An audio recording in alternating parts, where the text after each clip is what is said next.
लापता जुआ व्यापारी मौत को मात दे करके आ गए हैं और आज हम लोग बलिया जनपद के बेलथरा रोड में मौजूद हैं और क्या हुआ था उनके साथ यही सब जानने की कोशिश करेंगे। सलाम, नमस्कार, जय भीम। जिस तरह से आप लोगों ने देखा होगा पिछले 24 तारीख से लेकर के 26-27 तारीख तक लोग बलिया जनपद के लोगों की बात की जाए तो सभी के व्हाट्सएप पे अगर कोई पिक्चर जो है तैर रही थी, घूम रही थी, तो एक ही व्यक्ति की थी, वह जफर आलम की थी। लोग जहां जनता इनकी कुशल वापसी के लिए दुआएं मांग रही थी, वहीं लोग प्रयासरत थे कि कहीं से भी इनकी कोई सूचना मिल जाए। जैसे सूचना मिली हम लोगों ने इसे अपने चैनल के माध्यम से लोगों को बताया भी है, लेकिन चूंकि फिर भी लोग जो है जानना चाहते हैं कि आखिर जो नौजवान व्यक्ति है, जो व्यापारी है, जिनका जो है हमेशा जो है आना जाना लगा रहता है, चूँकि कारोबार ही ऐसा है कि इन्हें जो खरीदारी करने के लिए मार्केट जाना ही पड़ता है, तो हुआ क्या था, कैसे वह ऐसे जगह पहुंच गए जहां संभव ही नहीं है पहुंचना, जहां बहुत ही मुश्किल है, और लोग क्यों जाना चाहेंगे वहां पे वैसे जंगल में जहां से जो है उन्हें इतनी परेशानियों का जो है सामना करना पड़े। जिस तरह से पता चला 3 दिन तक ये भूखे प्यासे रहे हैं, जंगल में इन्हें जो है छोड़ दिया गया था, नेपाल जो इन्हें पहुंचा दिया गया था। कैसे जो है इनकी जान बची आई, इनसे ही बात करते हैं और जानने की कोशिश करते हैं। जी जफरे भाई, आप सबसे पहले ये बताइए कि आप किस डेट को कहाँ गए थे? मैं 22 तारीख को लखनऊ गया था शाम को 7 साढ़े 7 बजे। उसके बाद वहाँ से फिर मेरा 23 को वापसी था 4:05 पे, वो क्या इंटरसिटी से, और वो 9:30 बजे आने वाली ट्रेन आई थी 24 तारीख को सुबह में 7 बजे गोरखपुर, और गोरखपुर से ये घटना मेरे साथ हुआ था।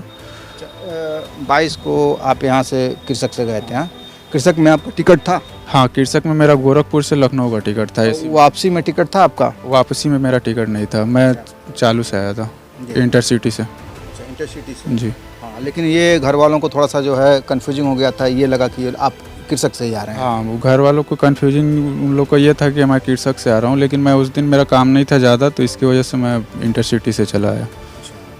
जैसे देख सकते हैं काम इनका ख़त्म हो गया तो ये इंटरसिटी से चल दिया। अमूमन लोग कृषक से ही जाते हैं, व्यापारी और कृषक से ही आते हैं। फिर जब ट्रेन लेट थी 7 बजे सुबह में आप उतरे, सुबह का समय था, जब गोरखपुर उतरे तो आपने क्या किया? गोरखपुर उतरे तो मैं गया बाहर, चाय पिया, उसके बाद वहाँ से फिर मैं बस पकड़ा। बस पकड़ने के बाद ये मेरे साथ हादसा हुआ था, और उसके बाद मुझे कुछ याद नहीं है। अच्छा, बस पकड़े आपने, ट्रेन उस समय कोई उपलब्ध नहीं थी क्या? ट्रेन 11 बजे उपलब्ध दिखा रही थी और मैं 7 बजे उतरा था, इसकी वजह से मैं सोचा कि बस पकड़ के जल्दी चला जाऊँगा।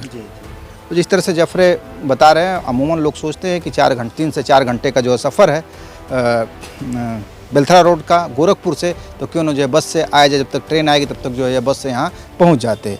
तो बस पकड़ने गए, कहाँ के लिए बस पकड़ी आपने? सलेमपुर के लिए। मैं सलेमपुर के लिए पकड़ा, उसके आगे बाजू में वो सोनौली का खड़ा था बस, और मैं ध्यान नहीं दिया, उसमें मैं बैठ गया। उसके बाद मेरे साथ हादसा हुआ था। अच्छा, चूक हो गई आपके साथ, सलेमपुर में बैठने के बजाय आपने सोनौली की बस पकड़ ली? हाँ, वही वो मेरे से चूक हो गई थी कि सलेमपुर की पकड़ने के बजाय मैं सोनौली बस में बैठ गया था। तो कंडक्टर तो आपके पास आया होगा टिकट लेने के लिए? कंडक्टर आया था, लेकिन वो बाद में आए होंगे।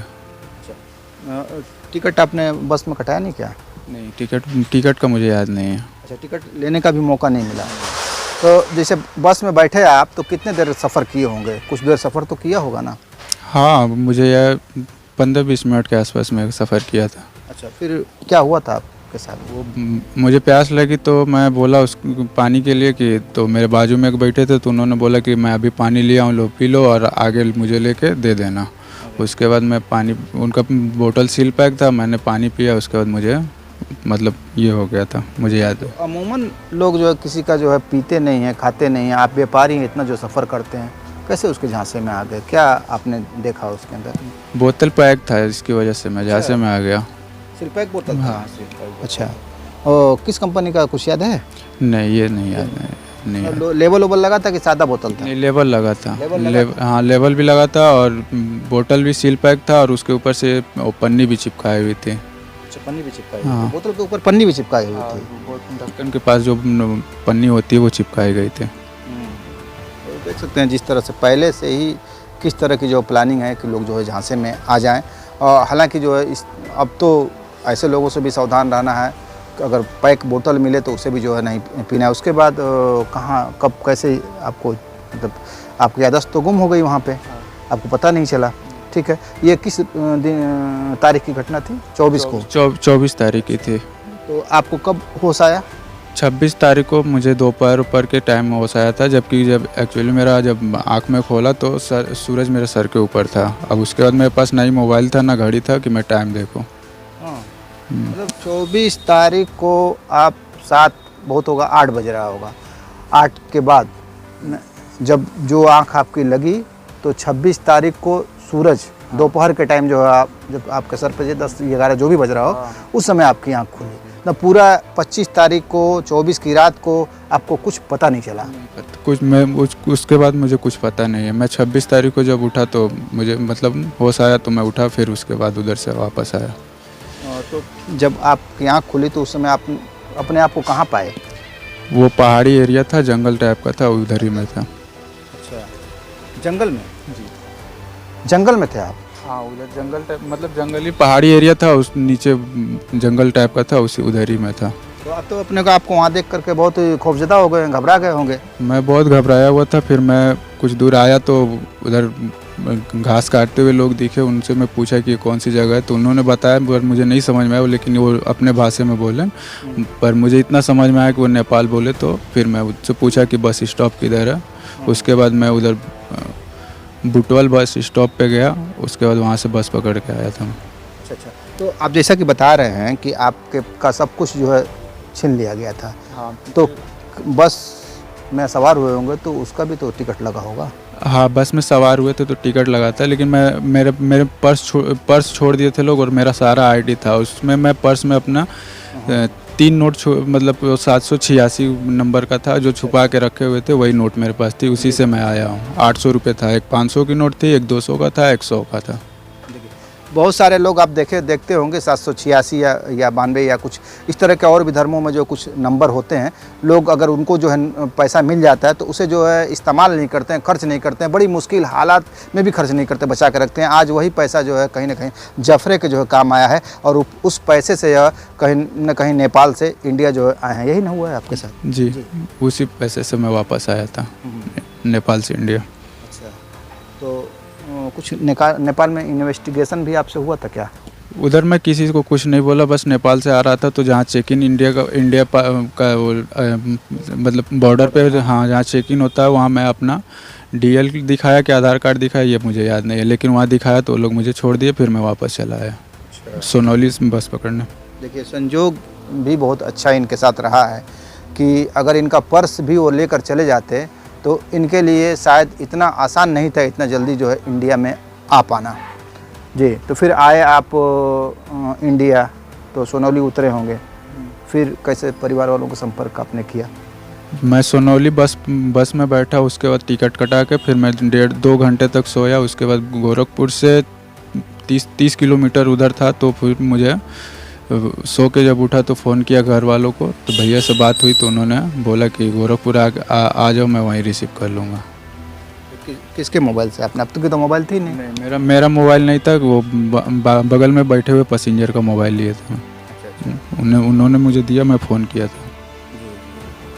तो फिर आप गोरखपुर आए होंगे? गोरखपुर 9 बजे, 8:30 या 9 बजे तक घर वालों ने रिसीव किया, जो मेरे चाचा थे और अब्बू चाचा थे, भैया थे और एक और चाचा थे। तो जैसा कि आपको मैं दिखा चुका हूँ कि जो भी थे नौशाद भाई, इनके जो है अंकल हैं, वो उन्होंने हमसे जो संपर्क की थी पहले दिन से लेकर के आखिरी दिन तक उनसे जो बात हुई थी, और ये लोग बहुत ही मेहनत कर रहे थे और पूरे कोशिश कर रहे थे कि किसी तरह से जो है जफर आलम को हम लोग सकुशल जो है वापस ला सके। इसके बीच में भी कई घटनाएं हुई जो कि परिवार को कहीं न कहीं दिल को दहला देने वाली थी। जिस तरह से नौशाद भाई ने हमें बताया था कि बनकटा में एक जो है सरकटी लाश मिली थी, जिसके बाद जो है काफ़ी जो भयभीत और खौफजदा हो गए थे। हालाँकि शुक्र यह रहा कि जब उन्होंने उसको देखा तो उन्हें यह यकीन हो गया कि जफरे का नहीं है। और अब जफरे जो है आपके पास जो है मौजूद हैं। तो यहाँ पे जो है नौशाद भाई भी मौजूद हैं। नौशाद भाई थोड़ा सा आ जाइए, इधर आ जाइए 1 मिनट, जफरे भाई के पास बैठिए, यहाँ बैठिए। खोज में बहुत ही मेहनत की है, जी जान से आप लोग लगे रहे। क्या उम्मीदें थीं जिस तरह से जो है जफरे का लापता हो जाना एक बहुत ही मतलब दुखदाई क्षण था? जी बहुत दुखदाई क्षण था, लेकिन हम लोग को कहीं ना कहीं ये पता था कि कहीं ना कहीं से ये आएगा। हम लोग को मतलब ये नहीं था कि हाँ ये कहीं ना कहीं से आएगा। हाँ जी। जब जफरे से बात हुई, आपको जो जानकारी मिली, आप लोग उस समय कहाँ थे? उस समय हम लोग गोरखपुर स्टेशन से और आगे निकल चुके थे। हम लोग बवनान के लिए निकल चुके थे कि चल के बवनान में सीसीटीवी कैमरा चेक करवाया जाएगा। जी। और बवनान से हम लोग को और आगे भी जाना था, वो अंबिकापुर है कि कौन सा पुर है, उधर जाना था, मानिकापुर। जी, उधर मानिकापुर जाना था। आप लोग जो 25 तारीख से मतलब 24 तारीख की जो शाम से बनारस सिटी स्टेशन से लेकर के लखनऊ तक हर एक स्टेशन पे जो है आप लोगों ने तलाश शुरू की थी इनकी, और जगह जगह इश्तहार भी जो चिपकाया था? जी हाँ, जगह जगह पहले हम लोग देवरिया से इश्तहार चिपकाना शुरू किया। उसके बाद से वहाँ से ले जाके हम लोग गोरखपुर बस अड्डा, रेलवे स्टेशन, जहाँ जहाँ लोग मतलब भीड़ भाड़ वाली जगह पे जहाँ जहाँ लोग मतलब दिखे पढ़े, वहाँ पे हम लोग सारी जगह चिपकाए थे। जी। तो पहला मतलब जैसे सूचना मिली आपको कि जफरे जो मिल गए हैं, उनका फ़ोन आया है, कैसा महसूस आपने किया होगा? सर बहुत अच्छा लगा, बहुत बढ़िया लगा, और खुशी का तो कोई ठिकाना भी नहीं था कि कितना अच्छा लगा। हाँ, अल्लाह का बहुत बड़ा करम है और बहुत सारे लोग का एहसान है। मीडिया से लेके सर, भारत मीडिया से लेके और सारे लोग का बहुत बहुत एहसान है सर। अच्छा, जिस तरह का जो है माहौल बनाया जाता है, देखा जाता है, लेकिन जफरे जिस तरह से लापता हुए थे, ऐसा लगा ही नहीं कि कौन हिंदू है, कौन मुस्लिम है, कौन है सिख है, कौन ईसाई है, कौन बेलथरा रोड का है, कौन बलिया का है, कौन देहात का है। सब लोग जो है इनका सकुशल जो है वापसी की जो कामना कर रहे थे, और लोग इनके जो आपने जो इश्तहार बनाया था उसको शेयर कर रहे थे लोगों पर, कि कोई तो जो है ऐसा हो जो कि देख ले इनको और फ़ोन करके बता दे। जी ऐसा नहीं लगा था, वैसे हिंदू या सारे लोग मतलब दुआ कर रहे थे। कोई कुछ करा रहा था, कोई कुछ करा था, कोई नंबर मांग रहा था। ऐसे भी फेसबुक पर से बहुत सारे लोग शेयर किए। फेसबुक से मतलब जो नंबर दिया गया था मेरे भतीजे का और जफरे आलम का बड़े भाई का नंबर दिया था, तो उस पर फेसबुक के ज़रिए बहुत सारे लोग फ़ोन भी किए हैं। बहुत सारे लोग पूछे हैं कि मतलब ऐसे कैसे हो गया, अरे होनी तो भाई किसी के साथ हो सकता है। जी। अभी जफरे हैं, इनको होश आने में करीब करीब मान के चलिए कि 48 घंटा से ऊपर ही लगा है इनको होश आने में। अभी क्या स्थिति है इनकी? अभी तो मतलब थोड़ा सा ठीक है, अभी थोड़ा हल्का फुल्का चक्कर उक्कर आ रहा है। हम लोग डॉक्टर साहब फैजुर रहमान को दिखाए हुए थे, तो वही वीकनेस बता रहे हैं, हल्का फुल्का कमजोरी है, बाकी सब ठीक है। अच्छा, डॉक्टर साहब ने कुछ बताया कि इनको क्या दिया गया था, कुछ इनको समझ में आया? नहीं, ऐसा तो कुछ हम नहीं गए थे, इनके भाई साहब गए हुए थे, तो वही दिखाए थे। तो मतलब वही बता रहे थे कि बस कुछ नहीं है, ठीक है, ठीक हो जाएगा, कमजोरी है इस समय, बाकी सब तो अभी ठीक है। जफरे, अभी कैसा महसूस कर रहे हो तुम?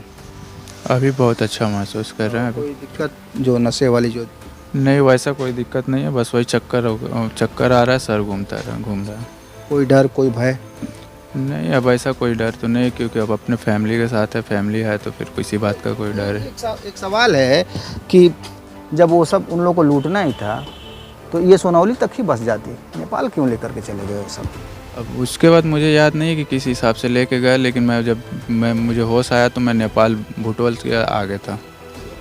तो आप लोग भी जो है इस सवाल का जो है जवाब देने के लिए स्वतंत्र हैं, और कमेंट बॉक्स में नीचे जो है कमेंट लिख करके ज़रूर बताएं कि आखिर जब वह लुटेरे थे, आखिर क्या कहेंगे उनको, जहर खुराना गैंग के जो सदस्य थे, तो जब सोनौली तक की बस थी तो इन्हें जो है नेपाल या जो है कैसे पहुंच गए, यह जो है सबसे बड़ा सवाल है, जिसका जवाब जो है अभी मिलना जो है बाकी है। आप क्या सोचते हैं, इसको जो है कमेंट करके बताएं। हालांकि जफरे जिस तरह से वापस आ गए हैं वह परिवार के लिए, बेलतरा के लिए और बलिया के लिए और इनके नाते रिश्तेदारों के लिए एक खुशी का पल है। और हम आपको भी सचेत करेंगे कि जिस तरह से हालांकि बताया जाता है, हर जगह लिखा भी रहता है, किसी भी अनजान व्यक्ति से कोई भी खाने पीने की चीज़ सफ़र में जो है न लें, लेकिन फिर भी प्यास तो प्यास है, प्यास इनको लगी थी और सील पैक बोतल चूँकि इनके सामने था तो इन्होंने सोचा होगा कि भाई ये तो ठीक ही होगा, इसमें क्या हो सकता है। लेकिन किस तरह से जो है जो जहर खुराने हैं, किस तरह की चालबाजी और चालाकी के साथ जो लोगों को फंसा लेते हैं,